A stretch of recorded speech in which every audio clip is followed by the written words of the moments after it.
महर्षि रमण के साथ सत्संग के भाग 7 को प्रारंभ करते हैं। एक साधक ने महर्षि से पूछा, महर्षि, एक बिंदु पर ध्यान कैसे स्थिर किया जा सकता है?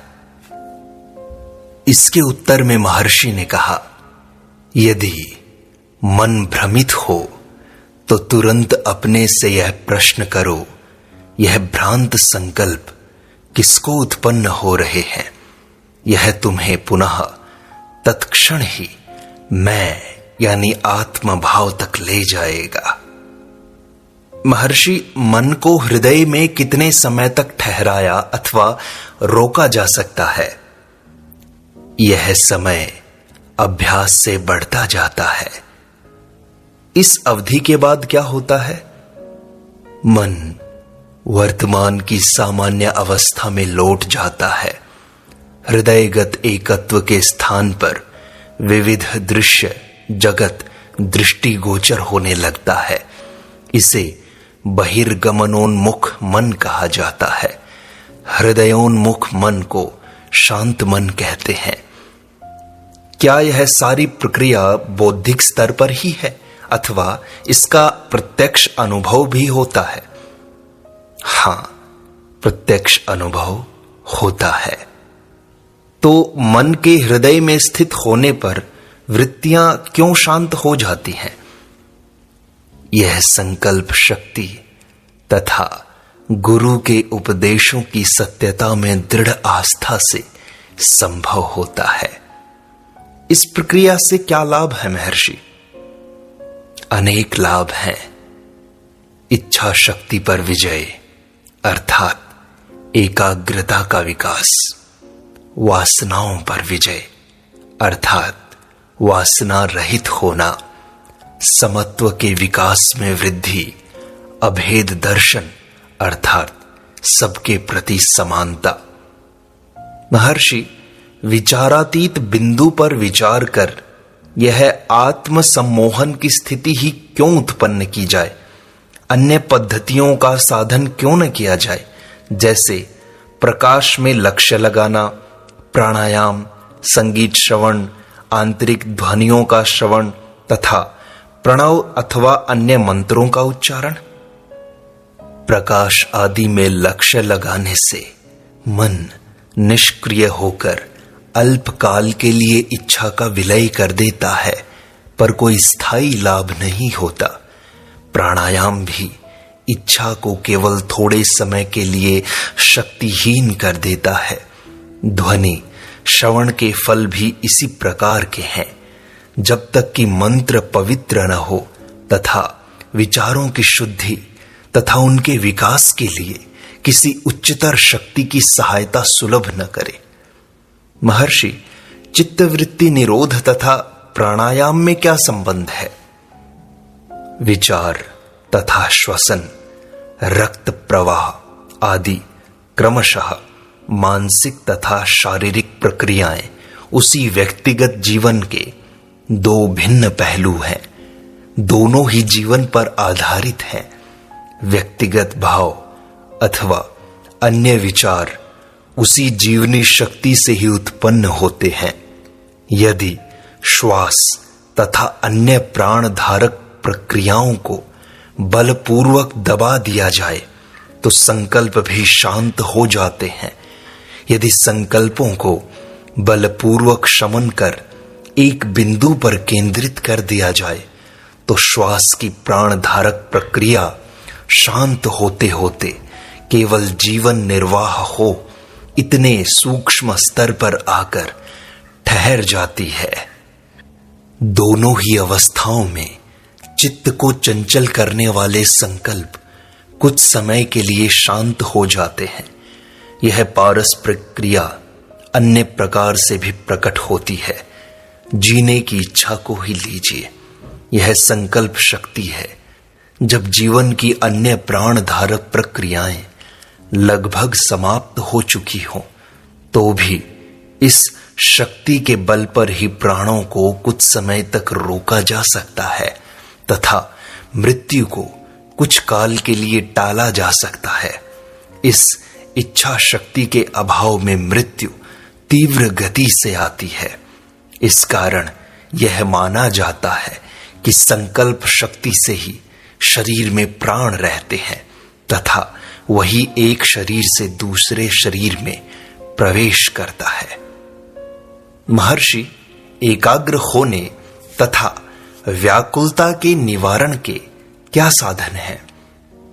शरीर में आमाशय तथा दूसरे अंग उत्तेजना से मुक्त रखने होते हैं, इसलिए भोजन की मात्रा तथा उसके प्रकार में संयम रखना होता है।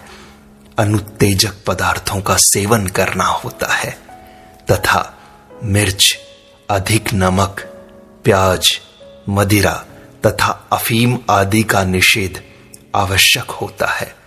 कब्ज, सुस्ती, उत्तेजना तथा इन अवस्थाओं को उत्पन्न करने वाले भोजन का निषेध आवश्यक है। मानसिक रूप से किसी एक वस्तु में रुचि लेकर मन को उसी में स्थिर किया जाना चाहिए।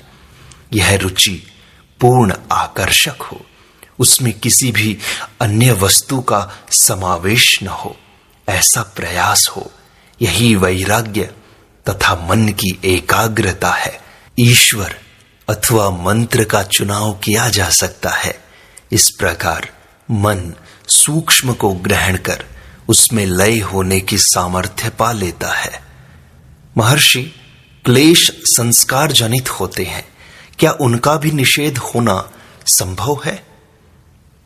हां, ऐसा बहुतों ने किया है। इसमें विश्वास करो, वे ऐसा करने में समर्थ हो सके क्योंकि उनका स्वयं की सामर्थ्य में विश्वास था। वासनाओं का उन्मूलन हो सकता है। इसका सरल उपाय है मन को एक ऐसे केंद्र पर एकाग्र करना जहां कोई भी वासना न हो, पर जो उनका अंतस्थल है। महर्षि, कितने समय तक अभ्यास आवश्यक है? जब तक पूर्ण सफलता प्राप्त न कर ली जाए एवं जब तक योग मुक्ति स्थायी न हो जाए। सफलता से सफलता मिलती है। एक क्लेश पर विजय पाकर दूसरे पर विजय पाना सरल हो जाता है। इस प्रकार सब क्लेशों पर पूर्ण विजय प्राप्त हो जाती है। जिस प्रकार किसी दुर्ग को विजय करने के लिए शत्रु सेना के बाहर आते एक एक योद्धा का हनन कर उसे समाप्त किया जाता है, वैसे ही यह भी संभव है। इस प्रक्रिया का लक्ष्य क्या है महर्षि? सत्य का साक्षात्कार अथवा अनुभूति करना। तो महर्षि, सत्य का स्वभाव क्या है? आदि अंत रहित शाश्वत सत्ता, सर्वव्यापी, अविनाशी, अनंत सत्ता, अखिल आकार, रूप परिवर्तन, शक्ति, पदार्थ एवं जीव में व्याप्त सत्ता और सब दृश्य परिवर्तनशील तथा नाशवान है, जबकि वही एक सत्य सदैव रहता है। वही ज्ञाता ज्ञान ज्ञेय की त्रिपुटी का भंजन करने वाला है। त्रिपुटी काल तथा आकाश में भासमान होने वाले दृश्य मात्र हैं, जबकि आत्मसत्ता इनसे परे तथा इनका आधार है। त्रिपुटी सत्य पर मृग जल के समान है। ये भ्रम के कारण है। महर्षि, यदि मैं भी भ्रम है तो भ्रम का निवारण कौन करता है? मैं जो आत्म भाव है, वही जो देह भाव मैं है, उसके भ्रम का निवारण करता है। और फिर भी मैं बना रहता है। आत्म साक्षात्कार का ऐसा ही विरोधाभास है। आत्मज्ञानी के लिए इसमें कोई विरोधाभास नहीं है। भक्ति का उदाहरण ले।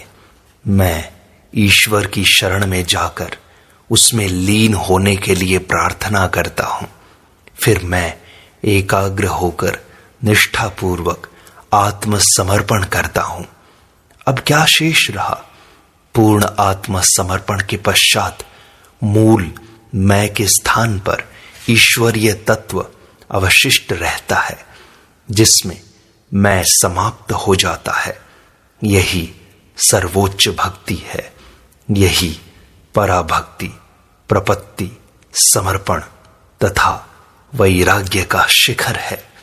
इस तथा उस वस्तु के प्रति मोह का त्याग तुम कर देते हो, पर यदि उसके बजाय तुम मैं और मेरे का त्याग कर दो तो तुम एक ही प्रयत्न में सबका त्याग कर देते हो। परिग्रह का बीज ही नष्ट हो जाता है। इस प्रकार विकार पूर्णतया निर्मल हो जाता है तथा उसकी जड़ ही समाप्त हो जाती है। इसके लिए अत्यंत तीव्र वैराग्य की आवश्यकता है और इतनी व्याकुलता की जितनी की जल में डूबे हुए मनुष्य में ऊपर आकर प्राण बचाने की होती है।